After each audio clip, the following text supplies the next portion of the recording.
طفل من ليفربول. ولد ترينت جون ألكسندر أرنولد في 7 أكتوبر سنة 1998 في منطقة ويست ديربي بمدينة ليفربول. في سن السادسة تم اختياره لحضور معسكر تدريبي نظمه نادي ليفربول، حيث لفت أنظار المدرب إيان بارغان الذي عرض عليه الانضمام إلى أكاديمية النادي. بدأ تدريباته 2 إلى 3 مرات أسبوعيا، ولعب في مراكز مختلفة قبل أن يستقر كظهير أيمن. الصعود في أكاديمية ليفربول.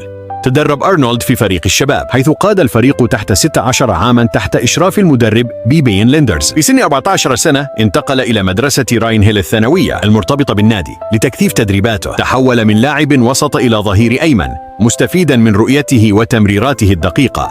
الظهور الأول والتألق. في 25 أكتوبر 2016 شارك ترينت لأول مرة مع الفريق الأول في مباراة كأس الرابطة ضد توتنهام. أظهر أداء مميزا، مما جعله يحصل على فرصة أخرى ضد ليدز يونايتد، حيث صنع هدفا وحصل على جائزة رجل المباراة. تحقيق الألقاب مع ليفربول.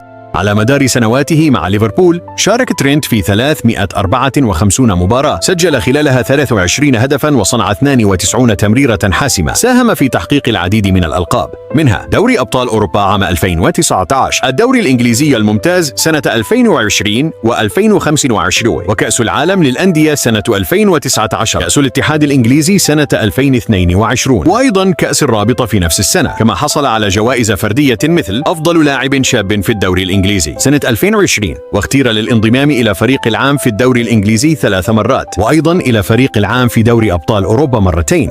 الانتقال إلى ريال مدريد. في مايو 2025 أعلن أرنولد عن قراره بعدم تجديد عقده مع ليفربول، مما أثار ردود فعل متباينة بين الجماهير. رغم ذلك أظهر احترافية عالية ورفض الانتقال في يناير، مفضلا إنهاء الموسم مع فريقه. وفي 30 مايو 2025 أعلن ريال مدريد رسميا عن التعاقد مع ترينت بعقد يمتد حتى 2031 مع شرط جزائي يبلغ مليار يورو. دفع النادي الإسباني 10 ملايين جنيه استرليني للحصول على خدماته قبل انتهاء عقده مع ليفربول ليشارك في كأس العالم للأندية. ترينت ألكسندر أرنولد هو مثال حيا على كيف يمكن للإصرار والموهبة أن يقودا لاعبا من أكاديمية محلية إلى أحد أكبر الأندية في العالم، ونتمنى له التوفيق في مغامرته الجديدة مع ريال مدريد. ولا تنسي الإعجاب والاشتراك في القناة.